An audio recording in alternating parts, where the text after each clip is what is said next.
Heyo! Welcome back to the Watercolor Chats. Today I'm sharing a resource that could be a game changer for any child struggling with OCD or anxiety in the classroom.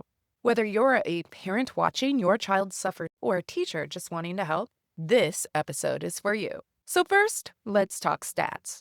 Today I'm drawing a lot of my data from the International OCD Foundation's website, including research and through their Anxiety in the Classroom resources. More on that later, but to follow along with the class, see what I did there, fam? Jump on over to this episode's blog at ocdfamilypodcast.com, and you can get the links to IOCDF, all the citations, and the resources mentioned here. Okay, so here's the deal. IOCDF notes that 50% of adults report their symptoms started in childhood, prior to turning 18. And furthermore, 1 in 200 kids has OCD or an OC-related disorder. But furthermore, 30% of kiddos have experienced at least one anxiety disorder in childhood. Now, are those numbers surprising? For some parents, yeah, maybe. But for teachers, school staff, and practitioners, I'm gonna guess that those numbers sound low, if not right on target. But wait, there's more. If we keep digging around the IOCDF resources, it doesn't take long before we run into a stat that the fam that's been around the pod for a while now might recognize, and that's that it takes 14 to 17 years on average from symptom onset to actually receiving an OCD diagnosis and accessing evidence-based treatment. Ugh, yikes. But furthermore, just a little more thumbing around the IOCDF's ever-updating research, and we find that actually our pediatric numbers anywhere from pre-K to teens is more like 1 in 100 when it comes to OCD. So 1 in 100 kids have OCD. Okay, so we just jumped from that 1 in 200 to that 1 in 100 real fast. What gives? Well, the first number also includes OCRDs, also known as OC-related disorders. But also, as the IOCDF states, quote, on average, children and teens struggle with their OCD symptoms for 2.5 years before being assessed by a mental health professional.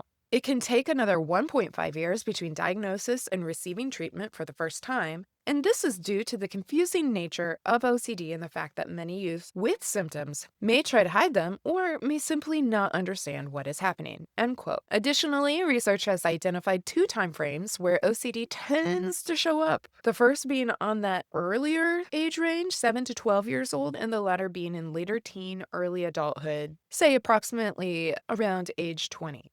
Now, this doesn't mean that these are the only times that OCD can show up, but these are more notable ages that we have been able to draw out of the research. And as with many things that are underreported or underdiagnosed, this is 1 in 100 cases that we know about because we know there's lots of people, that 14 to 17 year number alone, living with OCD and not getting a proper diagnosis. So what can we do as parents, family members, educators, or practitioners when OCD is so good at playing hide and seek? Well, knowing what to look for and knowing you don't have to reinvent the wheel on functional tools is a great place to start. So I'm going to highlight a few actionable tips for both parents and school staff for helping your students, whether it's with OCD or anxiety. And then stick around to the end because I'm going to point you to 4 different takeaways, including a free downloadable takeaway, thanks to the fine folks over at Anxiety in the Classroom. So, whether you're dealing with OCD or anxiety, of which there are many forms included but not limited to situational anxiety or what we might term as adjustment to a life event, it can be part of a grief response or a trauma response. It can be generalized anxiety, social or separation anxiety, or even selective mutism. It can show up as a phobia or a panic disorder. I mean, when it comes to anxiety, the struggle is real. So whether it's OCD, which can have the consequence of distressing anxiety, or an anxiety disorder, these symptoms can present very similarly. The good news is, it's not your job to be the investigator. This is where working with a licensed mental health professional, your school counselor, or other treatment team support is so important.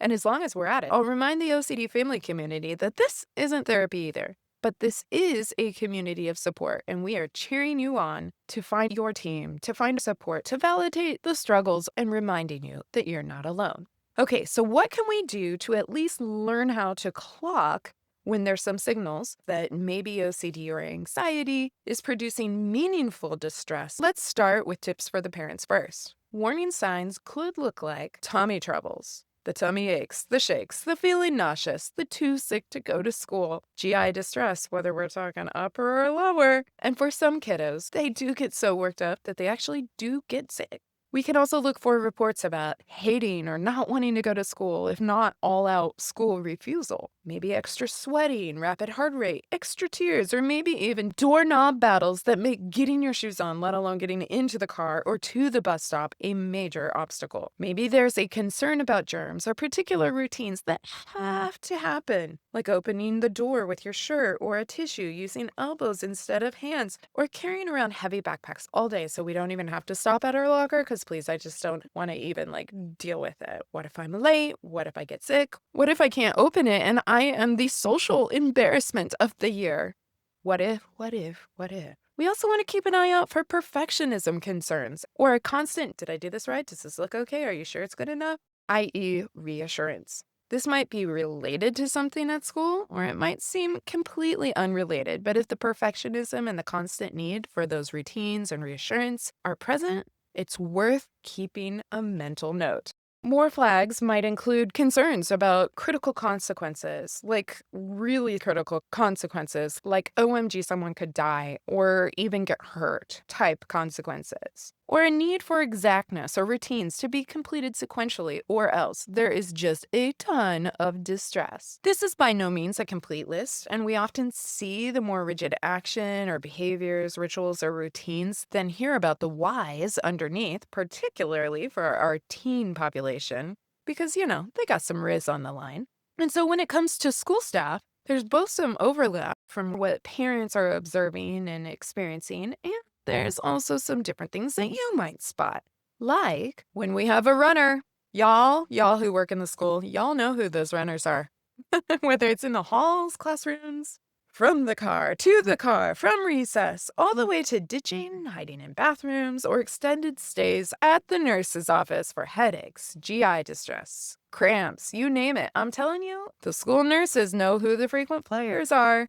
As do the secretaries, y'all, because who often steps in when staffing is stretched thin? It's the secretaries. They know who visits long and often. But also, teachers, you might spot people trying to hide or duck from being called on, very, very shy, sometimes overly slow, maybe in their movements or reactions, dealing with a lot of dizzy spells, or even socially isolating themselves from peers. Now, I want to take a quick minute to note, we can also see some of those similar presentations peek through in our autistic and neurodivergent population. They learn to take on a mask of what's expected of them over the years at the cost of their own feelings or processing. And hey, if you felt a constant obligation to show up or condition your responses to just, get through the day, you'd probably have a decent amount of distress as well. So again, this points back to it's not your job to figure out why the anxiety is there, but it's also important to get support from folks that do understand the function underlying the distress, because we have different tools for different causes.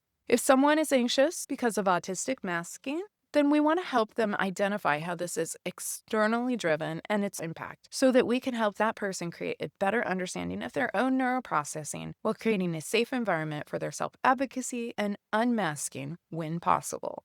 Also, we want them to know what tools can be added, like self-regulatory behaviors, including value-driven stims or spins that can be leaned into even more. But if someone is demonstrating that distress because of an anxiety disorder or OCD, then we also need to know how that distress is functioning and the evidence-based tools available to support management of those disorders. So in short, regardless of the cause, let's shoot for being curious together and linking our students, families, and school staff to resources that can help. Which brings me to our final step, some helpful resources that can help you today. And again, I'm going to list these all over on this episode's blog at ocdfamilypodcast.com. I'm trying to make it easy breezy lemon squeezy for you, fam, because I get it. We're busy. And sometimes we're driving or running and we're like, I can't write down this website. I got you. Hop on over to the blog. I've got it all set up. So number one, if you are flagging some of these signs or symptoms, reach out to build your team. If you're the parent, talk with your kiddo, but also talk with the school. a mental health professional, or even a medical provider if that physiological stuff is in the symptom presentation. While anxiety and OCD can take on these symptoms, ruling out a bug or another medical condition can give you a peace of mind or offer helpful intervention when warranted. Number 2, I'm going to recommend that you hop on over and grab your free downloadable toolkit from Anxiety in the Classroom. You can see the resources are available for parents and caregivers, for school personnel, or for students themselves. So just click on the category that best represents you, enter your email address, and they are going to email you a free toolkit guide for OCD and anxiety in the classroom. Number 3, if you're curious about whether autism or another neurodivergent processing style is foundational here, then explore getting tested. It's a win-win in my book when anyone can feel empowered to understand their brain better. But even more so, at least here in the States, the school personnel can't and won't just call you up and flag if they think your child might be neurodivergent. And the reasons for that, honestly, are above my pay grade. Don't get me started, because as a parent to 3 autistic kiddos myself, I'll just note it puts a real bug in my rug that there's not clear communication. Something about liability, something about something. Can't we all just chat? Ugh, but that's another topic for another day. At the very least, educating ourselves to learn more about neurodivergent affirming and inclusive classroom spaces is so helpful. And my go-to recommendations are always going to be checking out those autistic-led resources from educators and advocates. So it's folks like Neurodivergent teacher, Mrs. Speechy P, from Neurodivergent Insights like Dr. Neff, or psychiatrist extraordinaire in our own beloved OCD community, Dr. Stacy Greeter, who has so many amazing videos to help explain and teach about autism, but also about this overlap, like being autistic, having OCD, having ADHD, you name it. Stacy is doing it. She's amazing. And so I'm going to put a link to her YouTube channel also over on the blog. And this then leads me to number 4, a bonus tip, if you will.